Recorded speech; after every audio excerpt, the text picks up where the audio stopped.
Yes, hello guys. This is gonna be our first video lesson. This is gonna be different from the other ones. This one we're just gonna solve the quiz. I'm basically gonna walk you through the quiz and answers. Um, I will also send you the Word file, so don't worry about that. Anyhow, starting from the first question, what is phototrophism? So trophisms, you already know, is a growth response of a plant to a stimulus. So phototrophism is the growth response of a plant to a directional stimulus of light. Okay, so if a plant is receiving unidirectional stimulus, then that growth response to that light, we call it phototrophism. Okay, second part of the question. A scientist carried out an experiment to test the response of a plant shoot to light. He placed the first plant in a clear box and the second plant in a box with a clear window on one side only. So as you can see from the diagram, you have the box 1, which is a completely clear box, so just like a greenhouse, the light can come in any direction. The second one, there's on the box is dark, so it doesn't the light doesn't penetrate through the box, but only there's a window on the left side. So through this window, it's the only place the light can come in. So this one will have a unidirectional light. So first part, suggest why the scientists set up the first box. So this is like a control. So it is there to see what happens without any windows or boxes blocking the light or changing the direction of the light. So as a control plant receiving uniform light. Clear box is used to eliminate directional light. Exactly. Like I said. Second part, explain the expected results. Draw on the diagram if you can. So if you draw on the diagram, basically you're gonna draw for the first one, it's just gonna go straight upwards. The other one will bend towards the left, towards the window actually. So box 1 will grow straight upwards, box 2 will bend towards the window. The plant in the first box will grow straight and upwards, as it is receiving uniform light from all directions. The shoot does not show phototrophism, instead it shows negative geotrophism by growing upwards. So because of light is uniform, it is uniform light. There is no phototrophism taking place in here. It's just negative geotrophism. So the shoot grows against gravity. The plant in box 2 will bend and grow towards the window on the box. It will show positive phototrophism by growing towards the light. Light is unidirectional here, as it is only reaches inside through the window on the left. Okay, that's clear. So second question, what is geotrophism?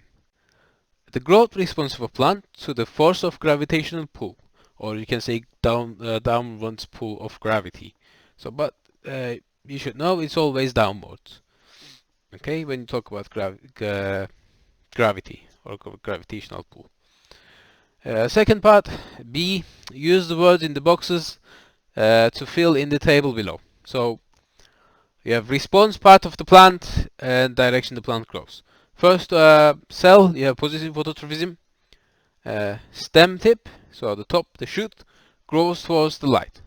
Okay, if it's positive trophism, if it's the tip, it will grow towards the light. Second one, negative phototrophism, is the root.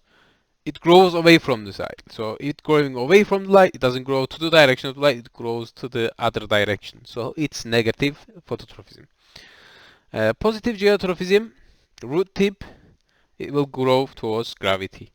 So all the roots always show positive geotrophism. They go down. They need to go down to the roots. Sorry, not to roots, to the soil to absorb minerals and water. So that's clear. So last one, negative geotrophism. So first it says grows away from gravity. So what can grow away from gravity? If it grows away from something, it's going to be negative. If it's gravity, it's going to be geotrophism. Then what grows away from gravity? It's not roots, it's the shoot. So stem tip. That's it basically. Yes, the question 3 that you are all were scared of. It's not really a hard question. I don't know why you are struggling with this one. But anyway, fill in the blanks for the following passage. The male part of the flower is called the stamen. Okay, the whole thing is called the stamen. Consists of the anther and the filament. Filament is the stalk. Anther is the actual place where the male gamete is produced, where the pollens are. The female part of the flower is called the carpel. Okay, carpel consists of three things. Okay, stigma, the top bit, style, the stalk that carries stigma, and ovaries. Okay, so three blanks filled: stigma, style, and ovary. The male gamete is made in the anther, okay, and is found inside the pollen grain. The female gamete is found in the ovule, or you can say ovary, and is called ova or an egg, same thing. Anyhow, carrying on, part B, B1. What is pollination? So, as you know, pollination is the transfer of pollen from a male part of a plant to a female part of a plant, later establishing fertilization and the production of seeds. So it's how plants reproduce sexually. The pollen grain, the male gamete, is transferred from anthers to the stigma of maybe the same plant or the same flower, or a different plant, different flower. And then it goes through the stigma, goes through the pollen tube, reaches the ovaries, fertilizes the egg. Anyway, the second part, there are two mechanisms for pollination: wind and insect. Flowers are adapted to suit the mechanisms by which they are pollinated. Identify which flower illustrated below is wind pollinated and which is insect pollinated. So I actually gave you a tip here. The pictures give you a tip for the next question actually. The first one, you will see the first flower. You have like really large petals. You have the stigma and the anthers actually enclosed in the flower. They're not exposed. And yeah, so it's gonna be an insect pollinated flower. So insect has to go in, it touches the stigma, it touches the anthers, carries the pollen. So it's an insect pollinated plant, flower on the left. On the right you have exposed anthers, you have some really small petals, and you have feathery stigma. So, oh, sorry about that. So you have feathery stigma, which means it's gonna be a wind pollinated plant. Carrying on with the next one, the third part. So you have the table here. So you have flower part, insect pollinated, wind pollinated. So for petals, insect pollinated plants will have large and colorful petals that attract insects. For wind pollinated, they're usually green, so they're colorless and they're small.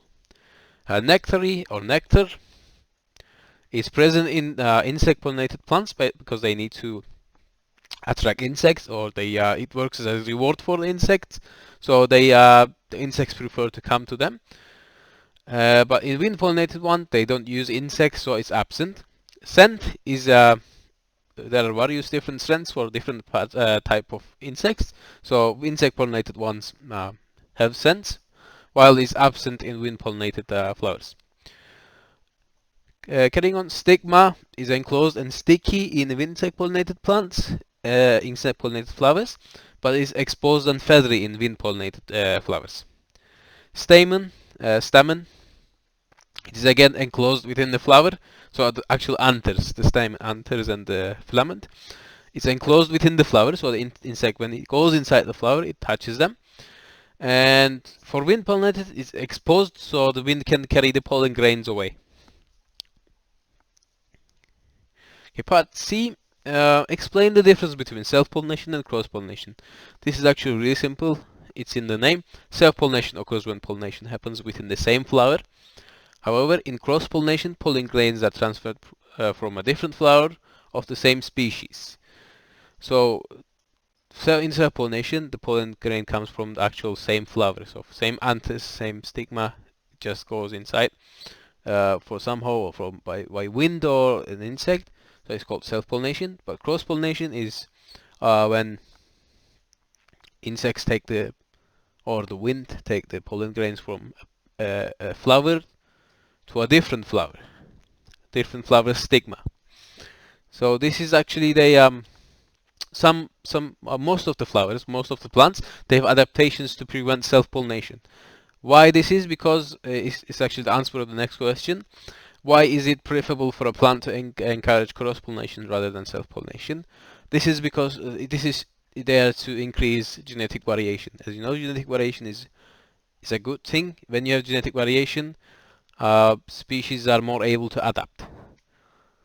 So that's why some flowers evolved ways to prevent self-pollination. Okay, carrying on the last question, question 4. What are the cotyledons?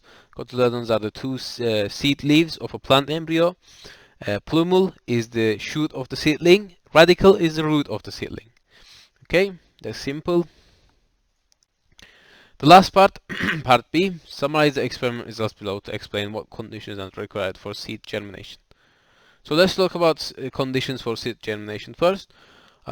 Conditions required, first, a suitable warmth temperature for enzyme to work efficiently or work fast enough. Secondly, water, it's a medium for the chemical reactions to take place, so for respiration, for example, and you need oxygen for respiration as well, so that's obvious. So 3 things: suitable temperature, water, oxygen. Let's go over the experiment here. So you have 5 test tubes and they have slight variations. So for example, at test tube A there is oxygen, there is water, it's moist. The cotton wool has water, so there's water, there's oxygen, but the temperature is 4 degrees. 4 degrees is relatively cold, so either the germination is really slow or it will not happen. Second one, at test tube B, you have oxygen, the temperature is warm enough, but you don't have water. So germination will never take place. Okay? So, test tube C, okay, you have suitable temperature, you have water, but you don't have oxygen. Oxygen absorbed by the pyrogallol. So there's a substance that absorbs the oxygen, which eliminates the oxygen.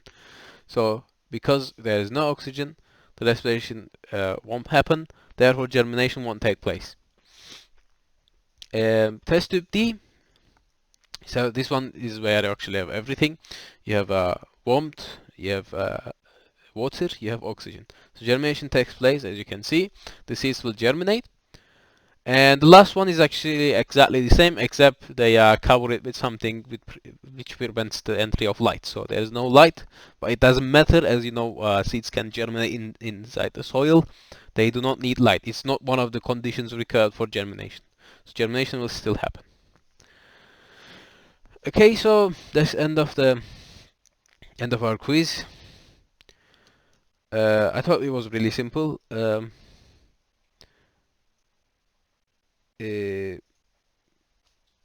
But you might get confused sometimes. Just try to trust your memory, basically. If you studied it, don't be scared when you're answering the questions, okay? You most probably know it. Anyhow, so let's end it here, and hopefully see you soon and talk to you again.